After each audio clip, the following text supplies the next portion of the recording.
Bien, vamos a orar nuevamente para que el Señor hable a nuestros corazones.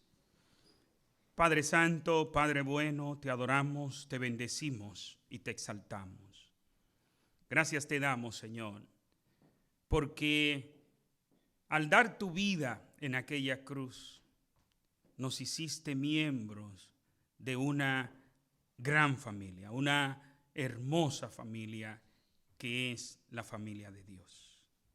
Padre, te suplicamos que como Padre amoroso que tú eres, hables a nuestras vidas a través del mensaje de tu palabra. Por Cristo Jesús te lo imploramos. Amén y amén. Pueden sentarse, mis amados. Como ustedes notaron, la hermana estuvo leyendo en el Evangelio de Mateo. Allí tenemos en el capítulo 13 la parábola del sembrador. Quisiera nuevamente leer esta porción para que de nuevo retomemos esta parte. Dice así: aquel día salió Jesús de la casa y se sentó junto al mar. Se le acercó mucha gente, así que él, entrando en la barca, se sentó y toda la gente estaba en la playa. Les habló muchas cosas por parábolas, diciendo: el sembrador salió a sembrar. Mientras sembraba, parte de la semilla cayó junto al camino y vinieron las aves y la comieron. Parte cayó en pedregales donde no había mucha tierra y brotó pronto porque no tenía profundidad de tierra, pero cuando salió el sol se quemó. Y como no tenía raíz, se secó. Parte cayó entre espinos y los espinos crecieron y la ahogaron. Pero parte cayó en buena tierra y dio fruto, cual al 100, cual al 60 y cual al 30 por uno. El que tiene oídos para oír, oiga. Lo primero es que vemos que dice aquel día. ¿Qué día? Si ustedes recuerdan, mis amados, en las predicaciones anteriores, en el capítulo 12 de Mateo, veíamos que Jesús estaba en una casa y de hecho Marcos nos dice que él estaba en casa. El hecho de decir que estaba en casa era una casa que le era familiar. Era una casa en Nazaret que le era bastante familiar a Jesús. Se cree que era la casa de Pedro, porque no era la casa de Jesús. ¿Y cómo sabemos que no era la casa de Jesús? Porque precisamente el capítulo 12 de Mateo termina en que María, la madre de Jesús, y sus hermanos estaban fuera de la casa buscando a Jesús. Si es la casa de Jesús, ella no iba a estar fuera, sus hermanos no iban a estar fuera, iban a estar dentro. No iban a querer llevarlo a la casa, porque de hecho se decía que estaba fuera de sí. Cuando él está debatiendo con los escribas y fariseos, van a buscar a María. Eso da a entender que estaba bastante cerca de la casa de Jesús. A María y a sus hermanos dicen: vengan a buscar a Jesús, que está fuera de sí. Esa expresión fuera de sí es una expresión pulida. A esto se le llama un eufemismo. Es una manera elegante, bonita de decir algo que no es agradable. El estar fuera de sí quiere decir está loco. Vengan a buscar a Jesús, que está loco. Y ellos, imagínense ustedes, cuando pasa un problema, ¿qué hacen los miembros de la familia? Van donde está esa persona con el problema y van a buscar a Jesús. Y evidentemente Jesús no estaba loco. Lo que pasa es que los fariseos estaban intentando hacer lo que sea. Recuerden el contexto. Él sana a un hombre que es endemoniado, es ciego y es mudo, a grado tal que el endemoniado está libre de los demonios, está viendo y está hablando. ¿Y qué dicen los fariseos? Es que por el poder de Beelzebú él hace este milagro. Ya se ubican, ese es el contexto. Ese día, dice, aquel día, ese mismo día, Jesús salió de la casa y se fue al mar. De una manera estratégica porque había una multitud muy grande. Fíjense que el versículo 2 dice, se le acercó mucha gente. Lucas, en su narración paralela en el capítulo 8, en el versículo 4, dice, juntándose una gran multitud y los que de cada ciudad venían a él. Es decir, se juntó una multitud muy grande de muchas ciudades y fueron a la orilla de la playa. Es un lugar estratégico. ¿Por qué es un lugar estratégico? Porque desde la orilla de la playa es muy probable que aquel lugar tenía ciertas condiciones. Ustedes saben que a veces la playa va bajando, la orilla va bajando y se hace como tipo un auditorium allí. ¿Qué hace Jesús? Entra a una barca, lo retiran un poco de la orilla y de manera natural cuando él habla, el viento se encarga ¿de qué? De llevar la voz más lejos. Y allí hay, mucha gente. Y uno diría, wow, qué oportunidad tan maravillosa para evangelizar a toda esa gente. Porque allí había mucha gente. Versículo 3. Les habló muchas cosas con parábolas diciendo. Les habló muchas cosas, pero se las habló por parábolas. No con una parábola. En el día de hoy hemos leído una parábola. Por asunto de tiempo, dividimos de manera estratégica. Pero aquí en el capítulo 13 de Mateo, de hecho, Mateo recoge un buen número, no todas las parábolas, pero sí un buen número de esas parábolas. Y allí Jesús habla por parábola. Y no vaya usted a pensar que la parábola de la que Jesús está hablando allí es la parábola que conocemos hoy en día, ese artefacto de transmisión de señal digital que permite ampliar la señal y abarcar un espectro mucho más grande. No, la parábola que se habla allí es un recurso literario que todavía se usa hoy en día. La parábola es un recurso literario, es decir, es una expresión, es una manera de usted hablar en donde basándose en algo conocido, basándose en algo que la persona maneja. Imagínense ustedes que yo voy a traerle una enseñanza aquí esta mañana y les hablo de cómo se preparan los tamales. Ya todo el que sabe cómo se preparan los tamales, a los dominicanos le decimos cómo se preparan los pasteles en hoja. ¿Entendido?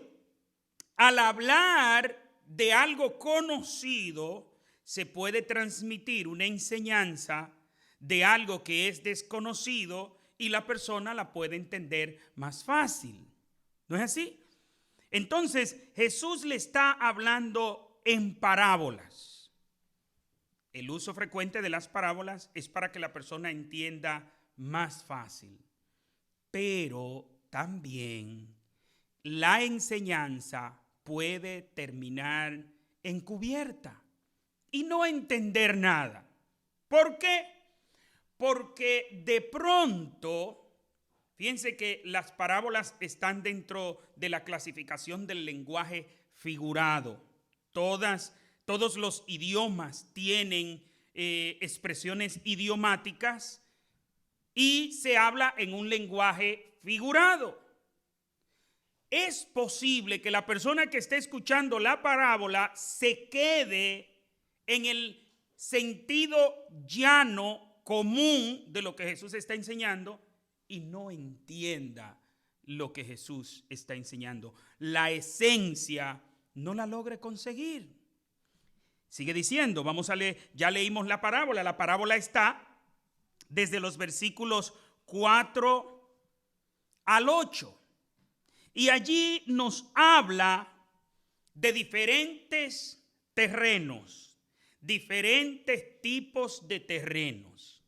En el día de hoy no vamos a hablar de los diferentes tipos de terrenos, ni vamos a hablar tampoco de cuál es la semilla que se siembra. Lo vamos a dejar para, si el Señor lo permite, el domingo que viene, porque de igual manera Jesús le explica la parábola a los discípulos y nosotros lo que vamos a hacer es precisamente repetir lo que Jesús les explica a sus discípulos a partir del versículo 18. ¿Qué es lo que vamos a hacer en el día de hoy? Analizar un paréntesis, no literal, pero sí allí hay un paréntesis que el escritor Mateo abre en esta enseñanza de la parábola del sembrador, porque a partir del versículo 10 dice: entonces, acercándose los discípulos, le dijeron. Ahora bien, antes de ese entonces, el versículo 9 dice: el que tiene oídos para oír, oiga. Esa es una expresión que quiere decir: pongan atención y entiendan. Jesús termina de dar la parábola y le dice a todos los que están ahí: ¿entendieron? Porque el hecho de que el que tenga oídos para oír, que oiga, es como, usted diría, pero ¿y cuál es la ciencia de eso? Claro que el que tiene oído, oye. El que su oído está bueno, oye, pero es entiendan. Jesús le está diciendo: entiendan. Y en el versículo 10 dice: entonces, acercándosele los discípulos, le preguntaron: ¿por qué les hablas por parábolas? Evidentemente que no es que Jesús dice la parábola del sembrador, los discípulos se le acercan y le dicen: ¿por qué le habla por parábolas? Porque si solo le ha dicho una, no pueden preguntarle: ¿por qué le hablas por parábolas? Y de hecho, el mismo narrador Mateo nos dice que en el versículo 3 que les habló muchas cosas por parábolas. ¿Qué quiere decir esto? Que en el versículo 10 lo que hay es un paréntesis de algo que sucedió más adelante. Más adelante los discípulos le preguntan, es probable que en la noche: ¿por qué creemos que fue en la noche? Porque le dice la respuesta que le da Jesús. En el versículo 11 dice: él respondiendo les dijo: porque a vosotros os he dado saber los misterios del reino de los cielos, pero a ellos no les he dado. Y en el versículo 18, que no lo leímos, dice: oíd pues vosotros la parábola del sembrador.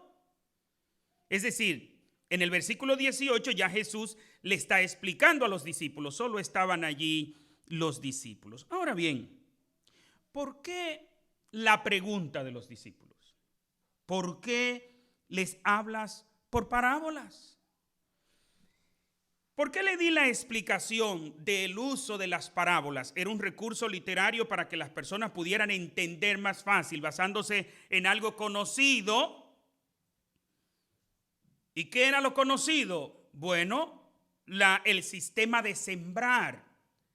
Aquel pueblo, aquellas personas que estaban allí, no dice que Jesús está predicando en Wall Street, sino que está predicando en Nazaret.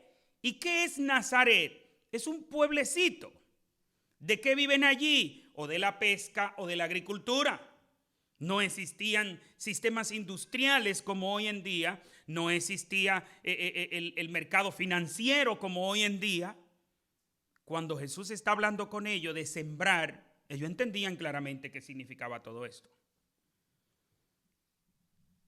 Pero la pregunta allí no solo es: ¿por qué les hablas por parábolas?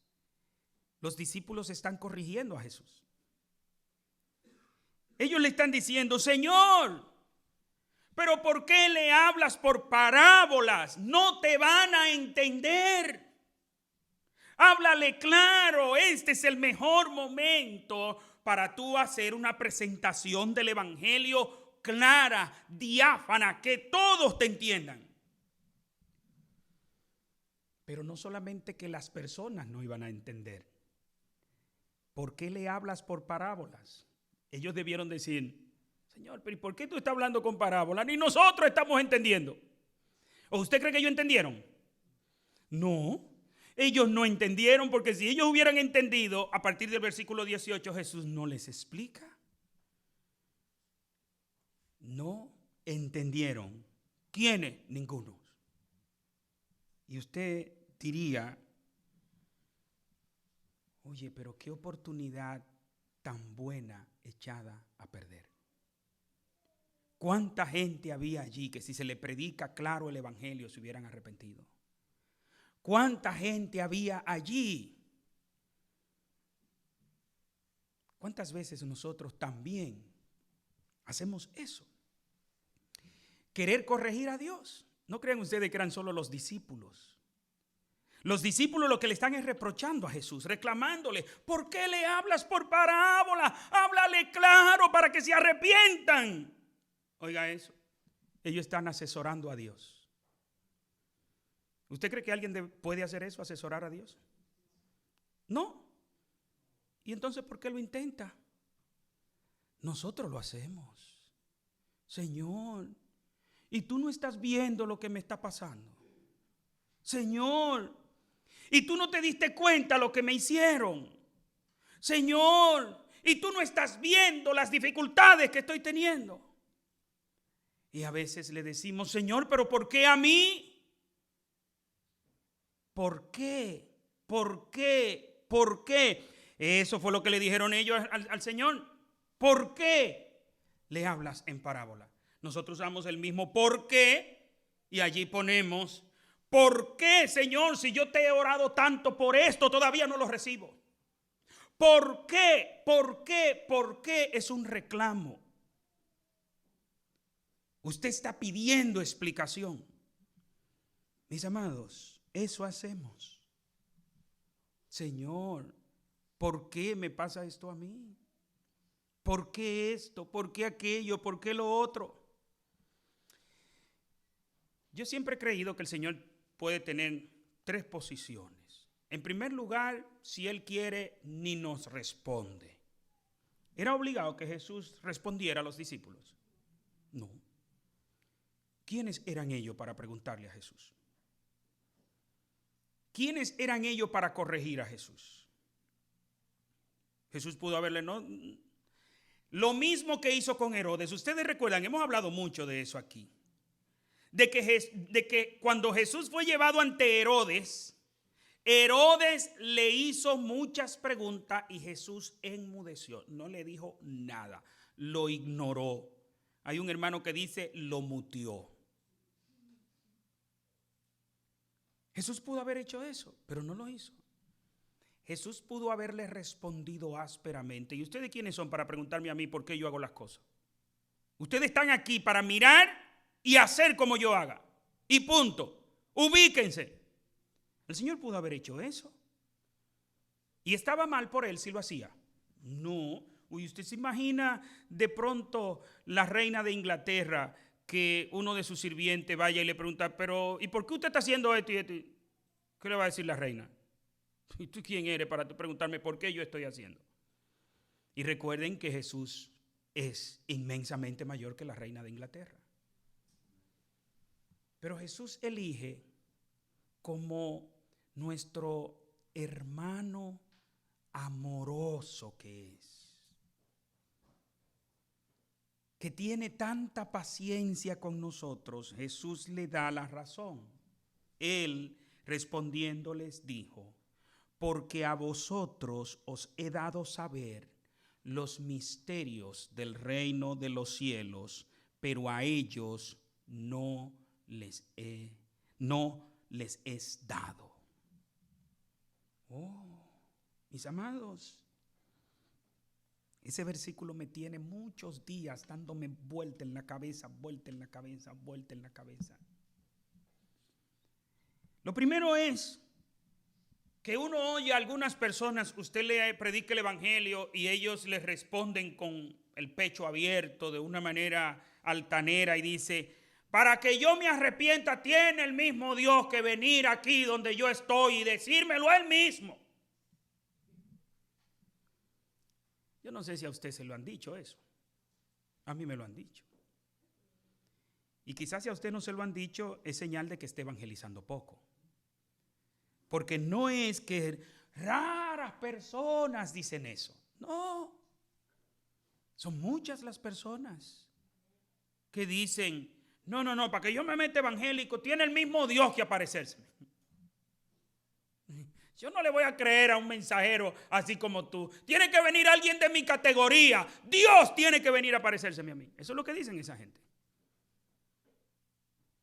Hay otros que dicen, no, yo tengo que ver un milagro para yo poder arrepentirme. Porque la gente dice eso, pero eso es mentira. Hay una historia, la voy solo a leer. Por asunto de tiempo no podemos avanzar en ella. Dice en Lucas capítulo 16, versículo 19 en adelante. Una historia que ustedes conocen, el rico y Lázaro. Dice, había un hombre rico que se vestía de púrpura y de lino fino y hacía cada día banquete con esplendidez. Había también un mendigo llamado Lázaro que estaba echado a la puerta de aquel y estaba lleno de llagas. Y ansiaba saciarse de las migajas que caían de la mesa del rico. Cuando echaban la basura, cuando tiraban a la basura la comida, allí iba aquel hombre a comer de lo que caía, de lo que sobraba, de lo que tiraban de la mesa del rico. Y dice que aún los perros venían y le lamían las llagas. Fíjese lo mal que estaba Lázaro. Aconteció que murió el mendigo y fue llevado por los ángeles al seno de Abraham. Y murió también el rico y fue sepultado. Allí hay una historia sumamente interesante, pero no vamos a entrar ahí porque en su tiempo hablaremos de esta historia. Fíjense que el bueno estaba pasando una situación bien difícil. ¿Quién era el bueno allí? Lázaro. Fue llevado al seno de Abraham. El bueno estaba pasando una situación sumamente difícil. Y el malo, ¿dónde estaba? Cada día hacía banquete con esplendidez. Eso no era de que una comidita ahí. No. El mole se preparaba ahí por tanque, en cantidades industriales y hasta para la exportación. Pero el pobre, que era Lázaro, que era lo único que tenía, era rico, ¿saben qué? En llagas. Rico en necesidades. Pero lo voy a dejar ahí picado. Pero fíjense que el bueno pasando trabajo y el malo. En el Hades, el rico alzó sus ojos estando en tormentos y vio de lejos a Abraham y a Lázaro en su seno. Entonces gritando dijo, Padre Abraham, ten misericordia de mí y envía a Lázaro para que moje la punta de su dedo en agua y refresque mi lengua, porque estoy atormentado en esta llama. Pero Abraham le dijo, hijo, acuérdate de que recibiste tus bienes en tu vida y Lázaro males. Pero ahora este es consolado aquí y tú atormentado allá. Además de todo esto, una gran cima está puesta entre nosotros y vosotros, de manera que los que quieran pasar de aquí a vosotros no pueden, ni de allá pasar acá. Entonces le dijo, ¿quién? El rico. Te ruego pues, Padre, que lo envíes a la casa de mi padre, porque tengo 5 hermanos, para que le testifiquen a fin de que no vengan ellos también a este lugar de tormento. Abraham le dijo, a Moisés y a los profetas tienen, que los oigan a ellos.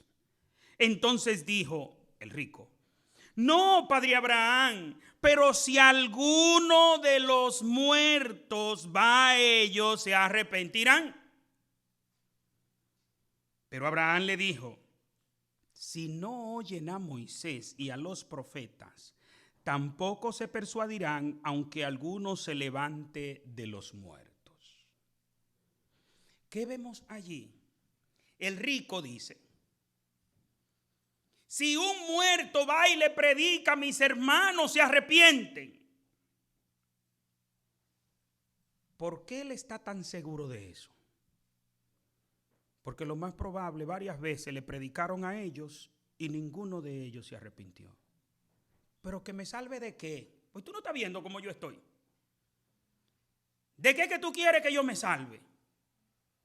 ¿Que me arrepienta de qué? Porque tú no estás viendo que Dios me ha dado tanto. ¿Y de qué es que me voy a arrepentir? Y es probable que algunos dirían una frasecita, eso de que si alguno va entre de los muertos, dice, pero si alguno de los muertos va a ellos se arrepentirán. ¿Eso se creía solo en el pasado? No, eso se cree hoy en el presente. No sé si es en Dominicana que le han cambiado la forma de presentarlo, pero en Dominicana dicen, pero eso de infierno y de gloria, ¿y quién ha venido de allá para decirnos si es verdad que existe un infierno o que existe una gloria? Son mucha la gente que dice, pero ¿y cuáles de los que se han muerto ha venido a decirnos que si viene un muerto y me lo dice, entonces yo me arrepiento? Eso es verdad, que la gente se arrepiente. No, porque ya la Biblia dice que no. Si no oyen a Moisés y a los profetas, ¿quiénes son Moisés y los profetas? Aquí están. Si no oyen la proclamación del evangelio, tampoco se persuadirán, aunque alguno se levante de los muertos. ¿Usted cree que es verdad que la gente se va a arrepentir si alguien se levanta de los muertos? No, no se arrepiente nada. ¿Por qué? Porque ya eso sucedió. Lázaro, precisamente, no sino otro Lázaro, el hermano de Marta y María. Jesús lo resucitó y creyeron en el evangelio porque Lázaro estaba resucitado. No, ahora querían matar a Jesús y a Lázaro también. ¿Por qué? Porque la gente no se arrepiente por ver milagros. Si la gente se arrepintiera por ver milagros, la gente se hubiera arrepentido a cacharrá en los tiempos de Jesús. Tantos milagros que Jesús hacía. Pero algo interesantísimo es que Jesús dice, porque a ustedes les he dado conocer, saber, entender los misterios del reino de los cielos. ¿Qué dice Jesús que es? Un misterio. Y un misterio, para usted entenderlo, hay que explicárselo. ¿Y qué dice Jesús? A ustedes se les da esa bendición, ese privilegio, esa oportunidad, esa fortuna de usted escuchar y entender el misterio del reino de los cielos. Eso es algo para que nosotros no quedemos pensando, Dios mío, tú quisiste revelarte a mi vida. El hecho de que nosotros estemos aquí hoy, el hecho de que tú estés aquí hoy no es casualidad. El hecho de que tú puedas escuchar una predicación del evangelio y entenderla es porque Dios te está revelando el misterio del reino de los cielos. No es por tu capacidad. Allí estaban los discípulos. En la multitud habían muchos eruditos, expertos en la ley. Allí había muchos religiosos, allí había mucha gente buena, humanamente hablando. Pero solo a los discípulos Jesús le explicó la parábola. Mis amados, qué privilegio tenemos. Qué privilegio tan grande tenemos de que Dios se haya querido revelar a nuestras vidas. Quiero terminar hablando el viernes en la vigilia. Hablábamos de Stephen Hawking, considerado la mente más inteligente de nuestros tiempos. Murió recientemente. Considerado con un coeficiente intelectual superior. Un hombre con una inteligencia inmensa. Este hombre dedicó su vida al estudio de la astronomía. Hizo grandes aportaciones en el conocimiento astronómico de nuestros tiempos. Y este hombre veía el universo y decía, eso no lo hizo nadie. Eso es pura casualidad. Es ateo, era ateo. No solo era ateo porque murió, era ateo porque ningún muerto es ateo. Y yo le estoy diciendo eso porque me lo sospecho. No, la Biblia. ¿Ustedes no recuerdan del rico? Ahí ya no. Ahí de hecho, hasta misionero quería ser el rico. No, envíalo a mis hermanos para que se arrepientan y no vengan aquí. Y este hombre, con tanto conocimiento, veía el cielo, veía el universo y veía pura casualidad. Nadie lo hizo. Sin embargo, tú y yo, que nuestro coeficiente intelectual no le llega ni a un cuarto al coeficiente intelectual de él. Tú ves los cielos y tú dices, los cielos cuentan la gloria de Dios. Tú ves los cielos y dices, Dios mío. Tú miras los cielos y puedes ver a Dios. ¿Por qué? Porque Dios se quiso revelar a tu vida.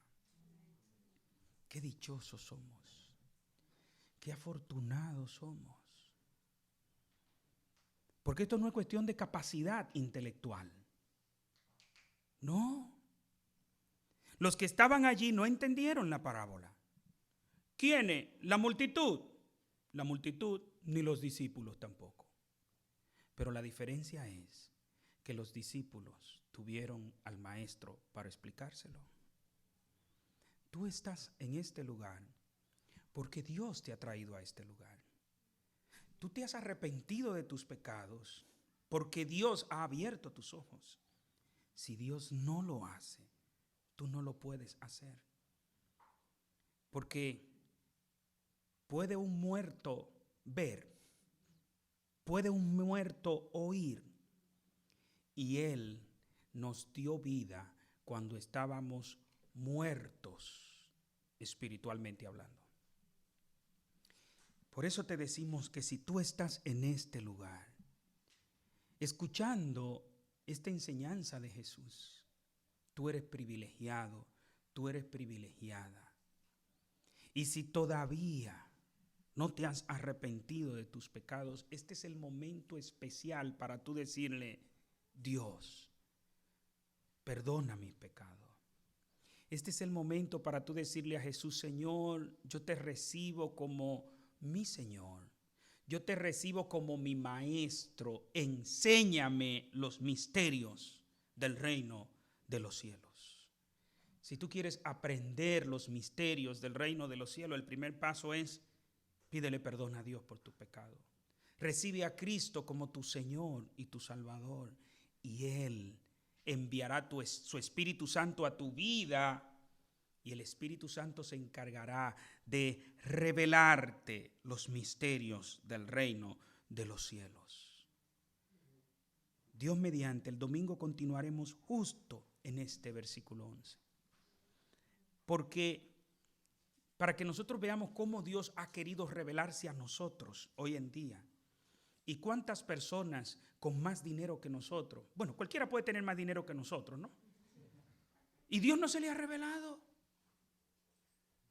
¿Cuántas personas con un intelecto altísimo y Dios no se le ha revelado? Pero se reveló a tu vida, se ha revelado a mi vida, porque Él quiso, no porque nosotros seamos mejores, Nosotros no somos mejores que nadie. Dios ha querido revelarse a nosotros y a otros se ha escondido de ellos. Jesús dice claramente, porque a vosotros os es dado saber los misterios del reino de los cielos, pero a ellos no les es dado saber. Oremos. Padre, gracias, Señor, por este privilegio tan grande que nos has dado, de mostrarte a nuestras vidas, revelarte a nuestras vidas. Gracias, Señor, por mostrar, oh Dios, nuestra condición de pecado, darnos fe y arrepentirnos de nuestros pecados. Padre, si aquí hay alguien que todavía no te ha pedido perdón, que tu Espíritu Santo le revele su condición, que tu Espíritu Santo ponga fe salvadora en esa persona, Señor, y que se arrepienta de sus pecados, que crea en Cristo, para que a esa persona también se le revele el misterio del reino de los cielos. Por Cristo Jesús te lo pedimos. Amén y amén.